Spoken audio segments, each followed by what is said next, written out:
Good morning. Oh, good afternoon. It is midday. I am going to talk about something I'm asked about a lot, and it is a very sensitive topic. It's a very sensitive subject for many of us because it's quite common for us to belong to families where we are raising children with a PDA profile of autism, pathological demand avoidance.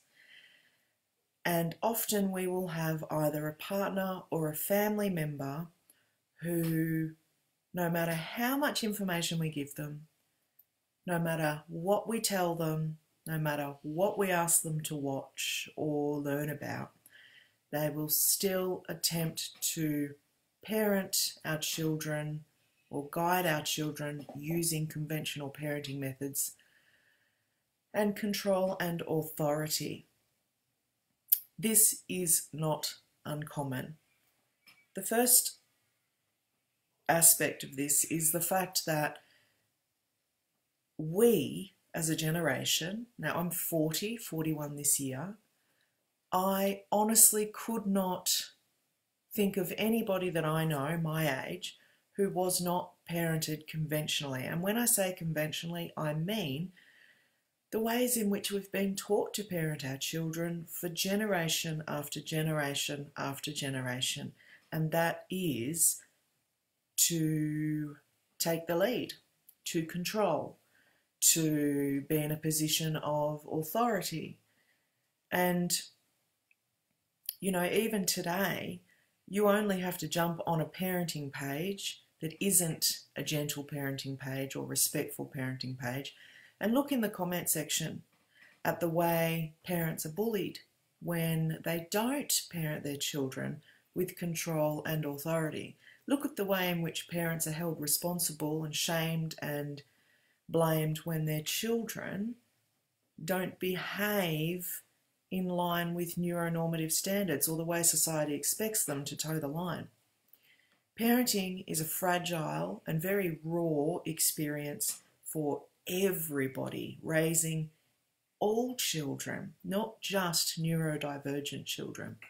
But when we are specifically raising PDA children and we have a partner, whether, you know, it doesn't matter what kind of relationship we're in, it's not uncommon for someone in our family to attempt to parent our child with control and authority. So let's talk about how to handle that. Obviously, if this is a grandparent or somebody who is in the extended family and not our direct partner, we can, I think it really depends largely on us, what kind of person we are, the relationship we have with ourselves, how much trauma we have experienced, how much gaslighting we've been exposed to. And that's my 21-year-old in the background, not laughing at this. She's got her headphones on. Hello, I'm live. Sorry. You're allowed to laugh. Well, laughing is fine, but I'm talking about something really serious, and I would hate for people to think that you're making fun. No, I'm just watching TikToks. Okay, she's watching TikToks, just so everybody knows.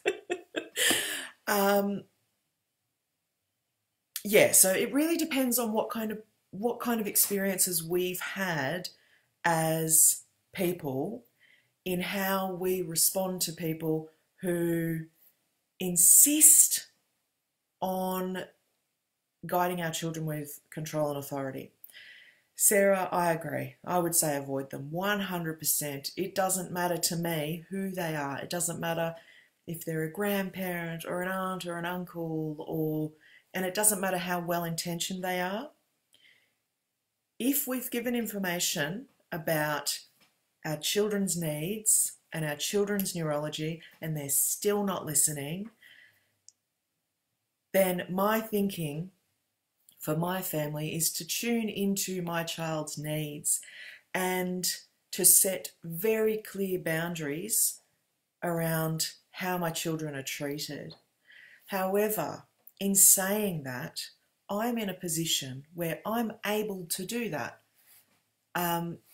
because of the relationship I have with myself, because of the years of work I've done on myself, because I won't, I no longer allow anybody to mistreat me. But a lot of people cannot do that. A lot of people are in a position where they're not yet there. They're not able to do that because they're still working on their relationship with themselves. So I want to make it really clear, this is not about shaming anybody or blaming anybody or, saying that anybody is wrong, because we're not. We're all doing the very best we can in any given moment.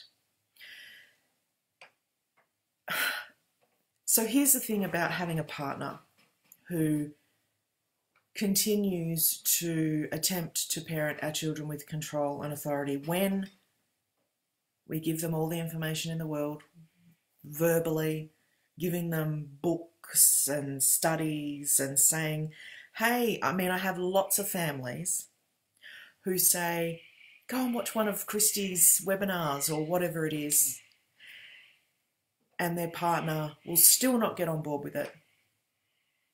Now, this is where we need to get real, and we need to understand that PDA, and this makes all the difference in the world to our understanding of pathological demand avoidance as a profile of autism. It is not something that is derivative of trauma. Even though the brain resembles a traumatized brain and operates in a very similar way, PDA is something that we are born with. It's something that's central to our being. So demand avoidance for a PDA is different to being traumatized and then having demand avoidance. Being a PDA is something that is pathological. That's why it's called pathological demand avoidance. It is in here and in here at all times. And there's more to being a PDA than just being demand avoidant. There's so much more. But we call it pathological demand avoidance because demand is predominant behaviour. And when we are writing about pathological conditions, we focus on the most predominant behaviour and we talk about that. That's how we do things in society, unfortunately. So we're missing a lot of information about what PDA is. Now, when I say it's something that is, inherent, it's a neurotype, it's a neurological way of being, a neurobiological way of existing in the world, then we come to understand that just like autism, it is genetic, it has genetic components.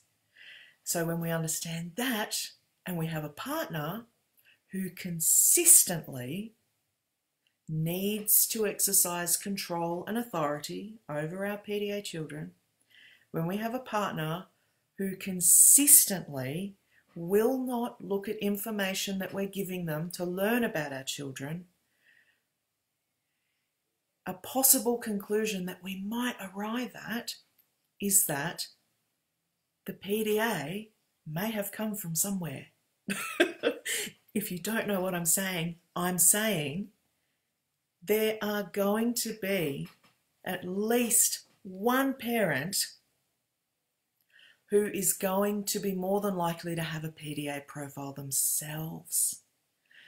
So we're not looking at a person who's just awful and bad and doesn't like their children, and sometimes it can come across that way. But if we reframe our thinking and understand that we may have a partner, and gender is absolutely not important here. It doesn't matter. We're talking about people. If we have a partner who avoids demands, who appears as though they overreact when we ask anything of them, who we walk on eggshells around, who we don't want to upset, who we are hovering over our children and trying to hide things from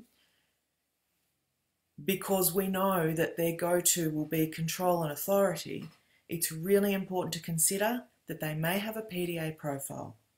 It looks different in adults sometimes, and yes, Stephanie, absolutely, maybe too. My husband and I are both PDAs, and we were like this for years, locking heads and locking horns, sorry. And when our now 5-year-old, was around 2, I could see what was happening. I could see I had a child with a PDA profile and other children with a PDA profile. And it took us a while to get to the point where we both had that understanding, where we both worked out how to be with our kids. And I can tell you now, it did not happen because I constantly said to him, read this information about PDA. He's a PDA. He's demand avoidant. Now, if you took one of your PDA children and said, read this information about absolutely anything, do you think they're going to read it? They're not going to read it. Why?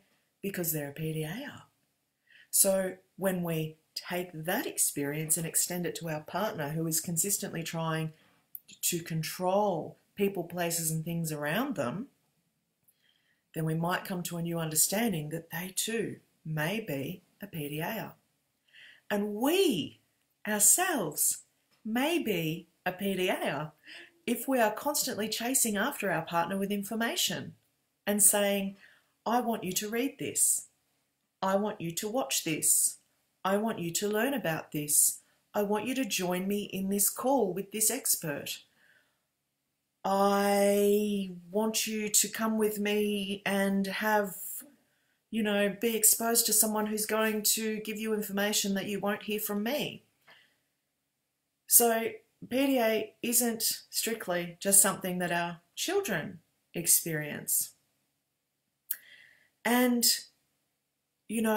it's important to remember that PDA presents much like a spectrum because it's a form of autism. It's a profile of autism. There isn't one type of PDA. There isn't one gold standard of PDA. Just like there's many variations of autistic expression, there are many variations of demand avoidance and pathological demand avoidance expression.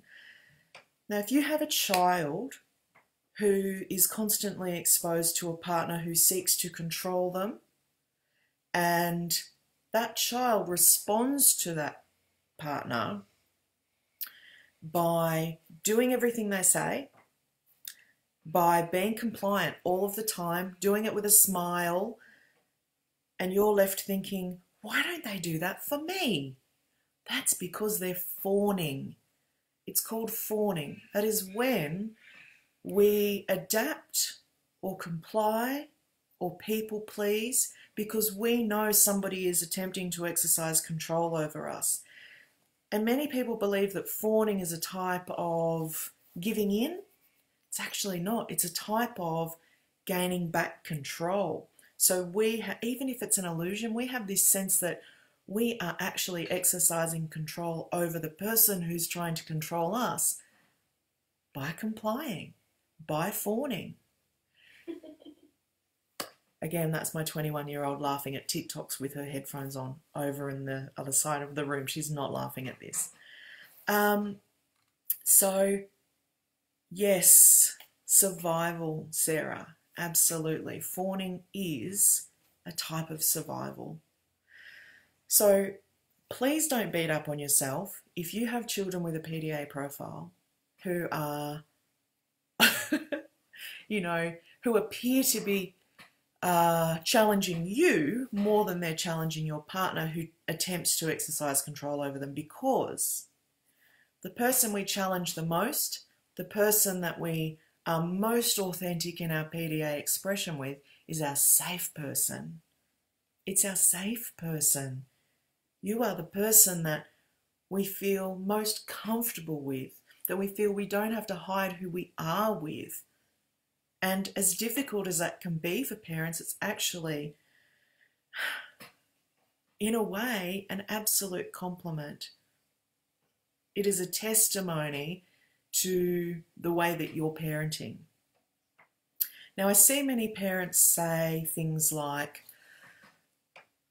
you know, my partner will exercise control over the children and I can see they're not coping and their behaviour increases in its extremity and intensity and all of this stuff goes on, but I cannot challenge my partner in parenting because we're a team. I want to give you permission to challenge your partner in parenting because you're a team. I think it's important that we challenge each other in parenting because we're a team. Teams don't just go along with what one person thinks is best, afraid to challenge them. Teams work together. They take on board information, advice. We change and evolve in the way that we think about how we parent all the time. This is healthy. It's healthy. There have been times in my parenting where my husband has told me in a very gentle way and sometimes in a very harsh way that what I did or said with one of my children is not okay, and it made him feel very uncomfortable. And I am grateful for that. At the time I'm not. I want to rip his head off. But if I didn't have a member of my team parenting with me as a team, how could I grow and evolve as a parent? The difficulty sometimes in having a partner who is a PDA is the overlap in the information out there around family violence, around what is healthy and unhealthy in the family home and in relationships. And I think it's really important to be very discerning about when enough is enough and when it's not. And I absolutely support families who experience disability, who are raising children who are autistic, neurodivergent, any kind of diversity. But I will say this, and I want to be really clear about this. If your relationship is causing you consistent, ongoing, chronic stress and anxiety, if your children are absolutely terrified, are in a position where they cannot be who they are supposed to be, then I would really encourage you to seek out support in order to really process whether this is the right thing for you and for your family. Because at the end of the day, no matter who we are, what brain type we have, we all have the basic human right to feel safe and to live in our authentic expression. If you have a partner who consistently attempts to exercise control over your children and it's having an extremely detrimental effect and impact on your mental health and your children's mental health, it is okay to set boundaries. So somebody is asking me, how did you get to the point that you became a team? Antoinette, it was a very, very long process and a difficult one. And we do have a lot of residual trauma in our family. And I need to be honest and real about that and open about it, because if I were to sit here and say, oh, you know, we just had a chat and we got it together and decided this is what was best for our family, that would be one hell of a lie. It doesn't happen like that for autistic people, and it certainly doesn't happen like that for people with a PDA profile, because our threat response is largely overreactive all of the time. So we still have this fragile process of communication between my husband and I. We could never just go to each other and say, I don't like what you did before. We don't communicate that way. We communicate with each other sensitively, and we communicate with each other in the same way that we communicate with our children. So all of the approaches, all of the strategies, I hate that word, but I'm going to use it, all of the lives that I do, the webinars that I do around how to change our language in order to quiet the threat response, decrease the anxiety in our children. All of the information that I give about creating environments with incredible flexibility, that applies to us as parents as well, to us as adults. And the first step in that is letting go of this incredible internalized ableism. Because there is always going to be elements of internalized ableism. And what does that mean? That means that even when I acknowledge that I am autistic, that I am ADHD, that I am demand avoidant or PDA, there will always be that element, that voice in there that will say, and not a literal voice, that will say, you don't need support. What are you talking about? You know, it reflects all of the voices out there that would say the same thing when they see a person like me and make the assumption that I'm delusional and I can't possibly be autistic.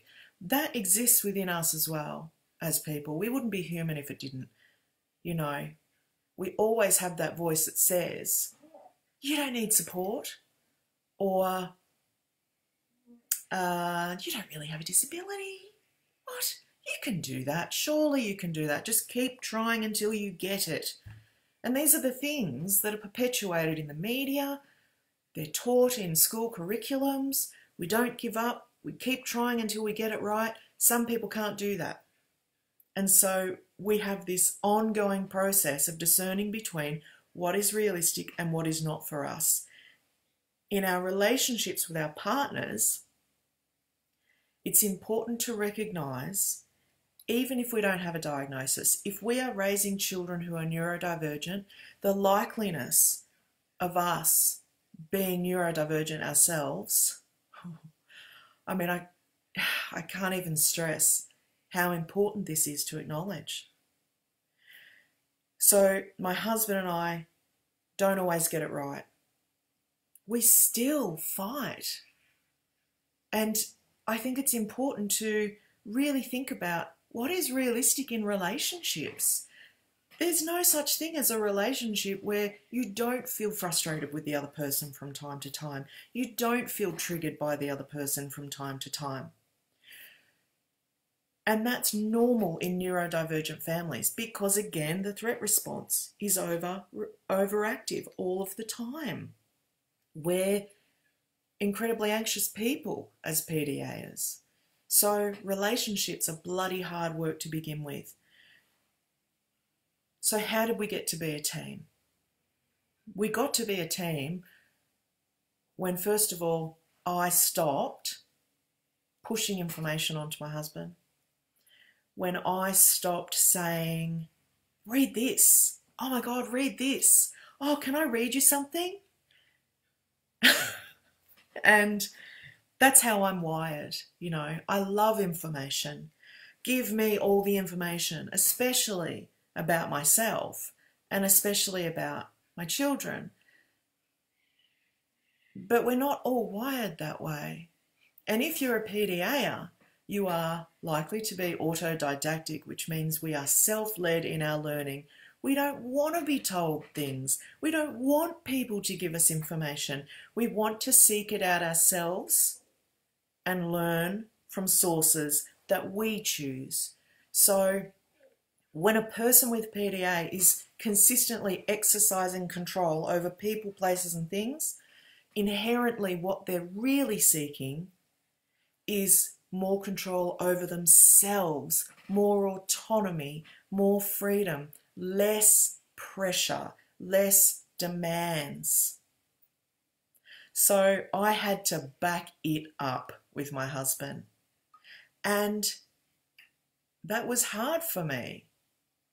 And I still, from time to time, say, oh my God, you have to read this. But I don't get angry with him if he doesn't. I get it. I get it. Because when people tell me I have to read something, I'm not going to read it. And he had to make changes as well. He had to come to a place of acceptance that I can be largely overreactive. My brain is overreactive, so I'm very easily triggered. And we had to learn a new way to speak to each other. We had to learn how to regulate ourselves emotionally. And this is a constantly evolving process. It's always ongoing. It's always changing. The best way that my husband learnt how to parent my children was intuitively, intuitively. And this is why I promote intuitive parenting. You can read all the textbooks in the world about PDA. You can share all the information in the world about PDA or autism or ADHD from a textbook, but the best way that we learn to parent our children is by spending time with them, observing them, taking note, and accepting it, not constantly challenging it, not constantly saying, oh, what, you're feeling anxious? Oh, don't be silly, you'll be okay. No, it's about validating our children, because when we're present with them, when we're validating them, their anxiety decreases and they feel safer, and the threat response slowly calms down. But I do want to stress that everybody has the right to feel safe and to feel comfortable and to be who they are. And if you are having an ongoing chronic stress situation in your family home, that is not good for anybody. It's important too to demonstrate, sometimes we have to make the decision that no matter what somebody else is doing, eyes off others and onto ourselves. I practice this a lot. Eyes off others and onto ourselves. Let go of what they're doing, thinking, saying, feeling, and focus on ourselves. So I focus on living the life I want to live when I'm uncomfortable with what other people are doing. Because what other people are doing and saying is none of my business. So I focus on myself. This is how I parent my children. This is the relationship I want to have with my children, and I'm going to have it, and I'm going to parent this way. And if it makes anybody else uncomfortable, then that's their responsibility to deal with. It's not mine. It's not my job to make other adults happy. It's not my job to have other people approve of me. The only thing I have to do is to live, be the best person I can be, and love and nurture my children and the people that I care about. That's all I have to worry about. So every day I get up, I make a plan for what I want to do today, I do it. I don't worry about what other people are thinking and saying and doing. That is their responsibility to sort out. So I move on, I parent how I like. And if anybody has anything to say about that, I set boundaries, healthy boundaries. I had to learn to feel the fear around doing that and start doing it anyway. And to begin with, it can be terrifying. It can be absolutely terrifying to say to somebody that we've never stood up to, no, actually, that doesn't work in our family. We do it a different way, and that's okay. That's what works for us. And, you know, I remember doing that with people, and my hands would shake and my voice would shake. But over time, you are strengthening the relationship you have with yourself, and it gets easier because you feel stronger and more empowered. And your children, they will always remember this. They will always remember that you stood up to people and set boundaries, that you prioritized them, that you love and nurtured them the best way that you could. Does anybody have any questions before I go? Because holy cow, I've been talking for half an hour.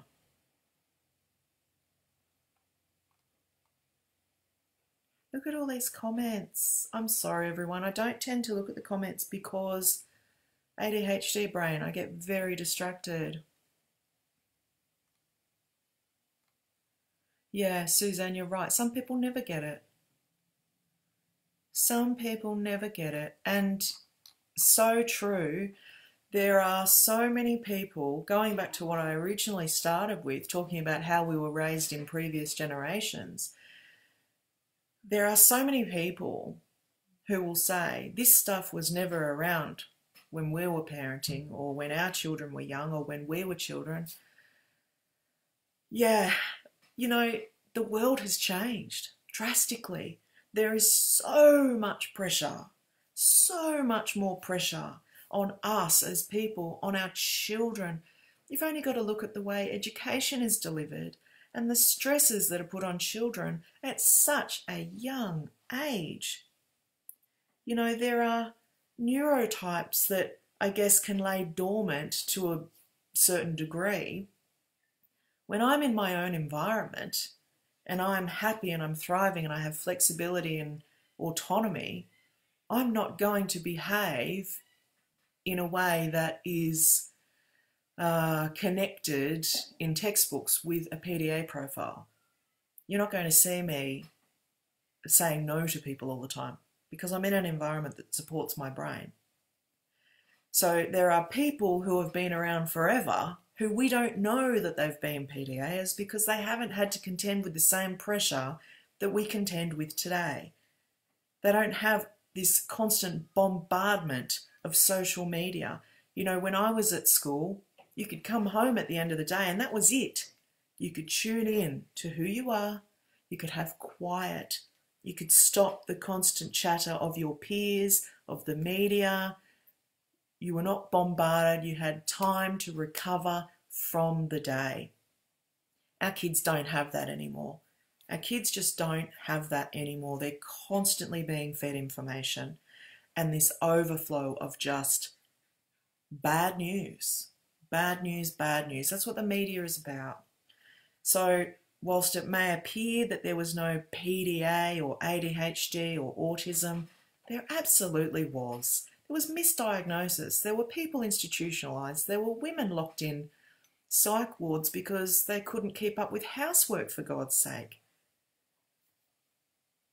It's just such a myth that there weren't different neurotypes. Of course there were different neurotypes. Have you ever seen couples where the parents were other types of neurodiverse but not PDA? My husband and I are probably ADHD, but our son definitely PDA. Yes, of course. Absolutely. There are, I mean, this is normal to me. In our family, we have all kinds of neurodivergences. So you can definitely have children that have a PDA profile of autism and you are ADHDers or autistic non-PDA. But I do want to say that there is still quite a lacking amount of information about PDA out there. It's still very new research. It started in the 80s. Research-wise, that's very young. So we still don't know enough about PDA, and we're still focused on the behaviour. There's this whole other neurobiology behind just demand avoidance. I mean, that's quite superficial. That's just skimming the surface, and that's focusing on what happens when we're not okay. The demand avoidance is what happens when we're stressed or we don't feel safe. But also I want to say that not enough people actually understand autism as a foundation. So many people I know have been diagnosed as ADHD, or they're actually autistic as well. Or they've been diagnosed autistic and they might be ADHD or they might be PDA, and they don't know because they don't have the right information to be able to identify that. And because it's a spectrum, it presents differently. So there's so many barriers around people having appropriate information to be able to understand how their brains work. Yeah. Anyway, I've been talking for 35 minutes now and I'm going to zip it. And I hope you all have a wonderful day. I'd love to see you all back here, 8 p.m. tonight, Australian Eastern Daylight Time, live streaming to this page will be a completely free webinar with Kieran Rose and myself, and we're going to be talking about how to stay connected as autistic families during this really difficult time for many families. Anyway, sending lots of love. Mwah, mwah. Have a great day.